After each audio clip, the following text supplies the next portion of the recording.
Teste, teste.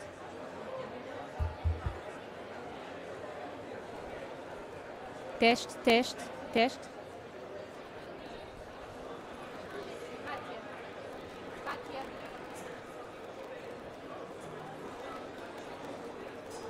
Teste.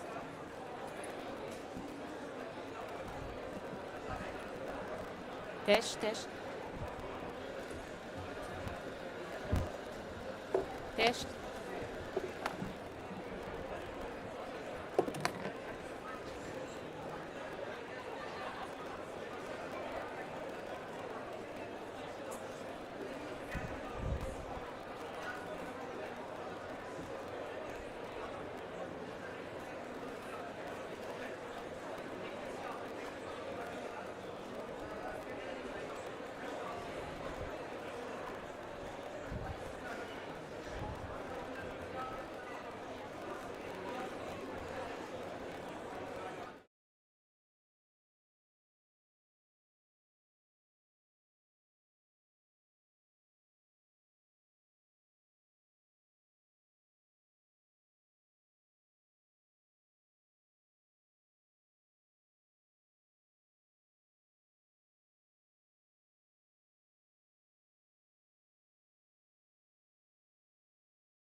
yet. I only know Bugs Bunny when I was in America in Albuquerque because they have Albuquerque.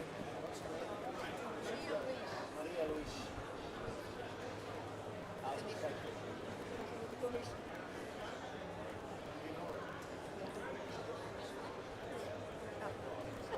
That's good.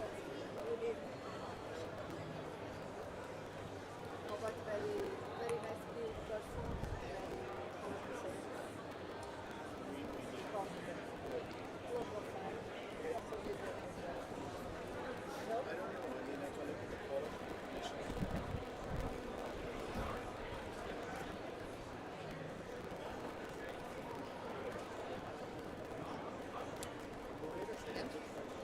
Can we start?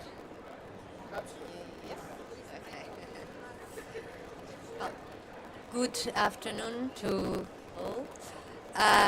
In this panel, we are going to this talk will address the collective efforts that are needed, both regionally and globally, in order to have a coherent and effective approach to the challenges of climate change. Here with us we have the Maria da Graça Carvalho, Minister for Environment and Energy of Portugal, and Anthony Agota, Special Envoy for Climate and Environment Diplomacy in the EU External Action Service. I would like to, my first question for both of you is, we are here to talk about collective action for climate change. This COP is about collective action for climate change.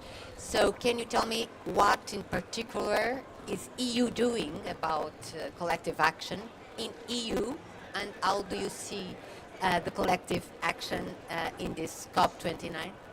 Well, first of all, I want to thank you very much and also thank the Minister for having me here. I'm very honored because I think the level is somewhat asymmetric, but I'll do my best. When it comes to collective action, well, first of all, I think it's important to say it's not a beauty contest, but facts matter. And the EU is the biggest global donor, and it's the biggest contributor to climate finance. In 2022, according to the OECD, we provided 28.5 billion, and I think in 2023 we established that's 28.6. So we're pretty up there. We're doing our fair share and some. And a lot of that money goes into mitigation, but I would say 50% goes into adaptation and to actions that have co-benefits, because they're, of course, mitigation and adaptation. So that's what we do also for the world, and we feel we have a responsibility to do so because we're all in the same boat. We cannot say your part of the boat is sinking, not ours. And we cannot also, no one can say, you just keep rowing harder, we'll lean backward. We all have to pull our weight. So when it comes to collective action, I think the EU position is, we will do our bit, but those who have affluence, who have grown tremendously in economic power, will have also tremendously more responsibility to chip in, because the needs require this. So when we say it, it's not us going backwards. We want a bigger pie, and we want other contributors to contribute. Yes, Minister, yesterday you said that China and other countries should be also contributors and not only receivers of all this money that is needed. Can you explain better why? Yes, thank you very much. Traditionally, in the negotiations on the convention and on the climate, first the Kyoto Protocol and after the Paris Agreement is start to be a little bit different, but we divide the countries in groups, and there is the group of developing countries and the group of more industrialized countries, and the group of more industrialized countries where the EU is placed have obligations on the funding. On the contrary, countries like China and other countries that have grown immensely in GDP, and it's good for them, like Saudi Arabia, and that are emitting and contributing to the climate change because of the emissions of CO2, they are not contributing at the moment. They are not obliged to contribute at the moment. And this division that made sense when we start, when COP started 29 years ago, now it doesn't make sense anymore. There is the situation is completely different, and there are countries that should also be donors on the climate change and help the least developed countries and the poorest countries to face mainly the adaptation crisis that they are facing of. So we don't want, as it was said, we don't want to diminish our contribution, but we want to have a much bigger fund, and for that we need to diversify the donors, to diversify the sources of money, to include also innovative ways like we have been discussing here this afternoon, and also to include private funding. So if we put all that together, we will be able to have a much bigger amount of funds for the cooperation and to help the countries in need that are the least developing countries and the small island states that are suffering. They emit very little and they suffer a lot of impact of climate change. Mr. Agatha, and how is diplomatic negotiations going to put China and these other countries on this board? That is a very impertinent question to a diplomat because these negotiations have just started on technical level. We had our leaders segment. The working groups every morning are going out, staying there till late in the night. So these are the first movements. Next week the ministers will come. I think the most important issues will probably be decided at the very end. That's how it goes because the interests are large. There's a shared interest. But as the EU says, you know, we want to do our fair share. We want to get a deal, but it has to be achievable. Because when it's achievable, it means it's going to happen. And when it's going to happen, it's going to be effective.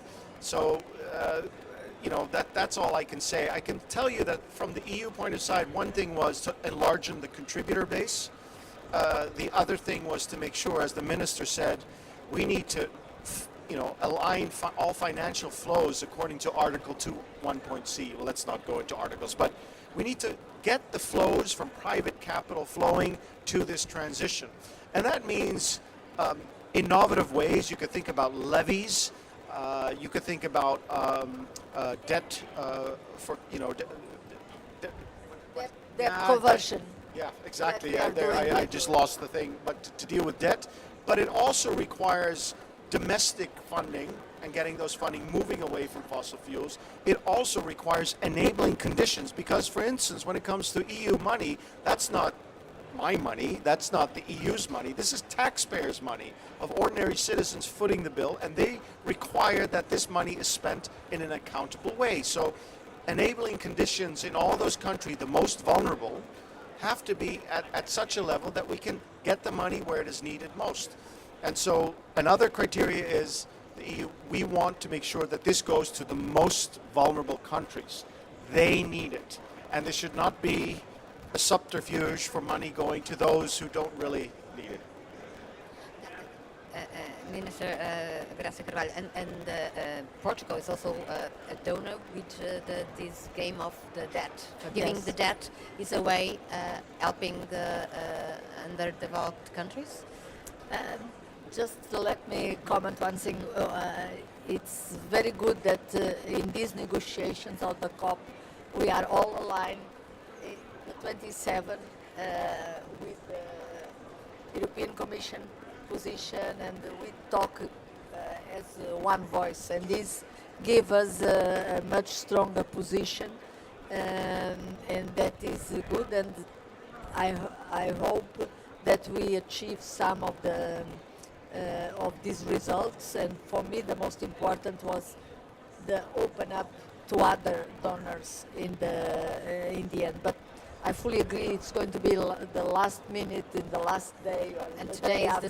the third Second day, yes. so But Portugal, we are a donor. We have on the climate and the environment, we have a budget of 68 million for developing countries. Most of our cooperation is with the Portuguese-speaking countries, but not only. We have other countries, and we are starting a new. We didn't have in the past, but in the last 2 years we have started a new way of cooperating. That is the debt conversion that we have presented here. We are quite advanced with Cabo Verde and with São Tomé. Probably we can enlarge to other countries, and this has win-win situations as we get very involved in the discussion of the projects, and there is also capacity building. We follow the projects very closely. So yeah, I feel that we should introduce more and more these innovative ways in the frame of the cooperation and on the COP, because it's with all these financing flows that we will build a much bigger budget for the climate cooperation. So it's one of our positions that we want to see, is that all these financial flows are considered, and we enlarge the amount, but also consider this kind of flows, and that others also participate. But when we speak about money, we are speaking about, for now, just billions, but we need trillions to cope with the necessary mitigation and adaptation. Do you believe in this conference it will be achieved, that objective of trillions? Well, I'm a professional optimist, but I also feel that we should not speculate or jump the gun. We're in the midst of it. We just started. And I think it's good to clarify. You said billions and trillions. The idea is, and I think this is generally accepted, let's see, but at least our position, let's put it that way, that's safer, is that you have two goals. One goal is the public money, the core, and the money that is mobilized through public money, like export credits. That's like the current 100 billion, the notorious 100 billion that the developed world should reach. And we'll have to see how we can build that up. But that's not going to be trillions. It's just not realistic. There's no money in public coffers enough. The other goal is what Minister's been speaking about, is the innovative way, and that's about transforming our international financial infrastructure, making sure that banks will take certain risks and not, and deal also with the rating of such banks, that they can do so. It's with, as I said, enabling conditions. It has to do with levies, and there are other ways to think of how to unlock it. And that, because frankly speaking, in the private sector, there's money enough. It's a question of where you navigate that money to. And there are some issues there. Investing in mitigation and in commercialized electrification and decarbonization, that is commercially viable. The problem is adaptation.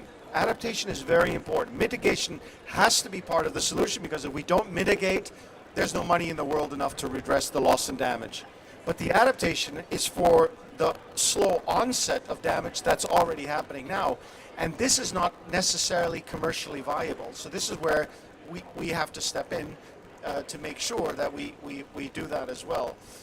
So that's the goal. Will we get there? Of course, I hope so. I hope we do it in a way that everyone can rally around it. That's why I said it has to be achievable. If it's unrealistic, even if you get a deal and it's unrealistic, it won't happen, and that doesn't save anyone. But when we speak about trillions, it looks like lots of money, but it is lots of money. It's lots of money, but Europe and the world invested trillions in COVID protection, and in subsidies. You're talking about the recovery yes. of the EU, which was a lot broader than just it, but it was because of COVID. And interestingly enough, that money went into the green transition. So it was really an investment. And let me also say that these costs are investments. And what is also important to realize, There's also trillions still going. I think the number is 7 trillion to fossil fuel subsidies. Yes. And this needs to stop, and it needs to stop as soon as possible, because that's not a free market principle. If you take that money and redirect it to where it should go, into a transition for everyone, not just for us. Because also important to say, if I may, Minister, the EU represents 6% of global emissions. It was 7, it's 6 now, and it's going to get lower because we're decarbonizing. But that means there's 94% of emissions outside the EU that we have to tackle. The EU cannot do this alone. Do you want to? Yes, I want to comment on one of the things. I fully agree that mitigation should be let the private sector do. In Portugal, is the private sector that is investing in renewables. We don't need to only the very emerging technologies we are helping, like the hydrogen or the renewable gas startups. The rest is the private sector. In photovoltaics or wind is completely private money. Our recover and resilience plan, we have a big part that is the money of the EU that came after COVID. We are doing a lot in adaptation, because the water resilience is adaptation. The work that we are doing in rivers is adaptation. We are opening up our rivers, renaturalizing our rivers. What we are doing in coastal protection due to the erosion is adaptation. So, and there it needs to be public money. And we are using a lot of European funds, both of the recovery, resilience and recovery plan and of the cohesion fund for the adaptation. Sometimes we don't call it adaptation, but in the end is adaptation. And most of our European funds are used for climate. Actually, on the mitigation, we are using some of the European funds in the transport. We are helping the electrification of transport, not on the electricity production, private do their business alone, but on the electrification of the transport, we are still funding, especially on the public transport, but also on private transport. I resist to do it because I thought that they could already, private sector, do it alone, but there is a lot of pressure for everyone to help on the electric cars, even the private ones.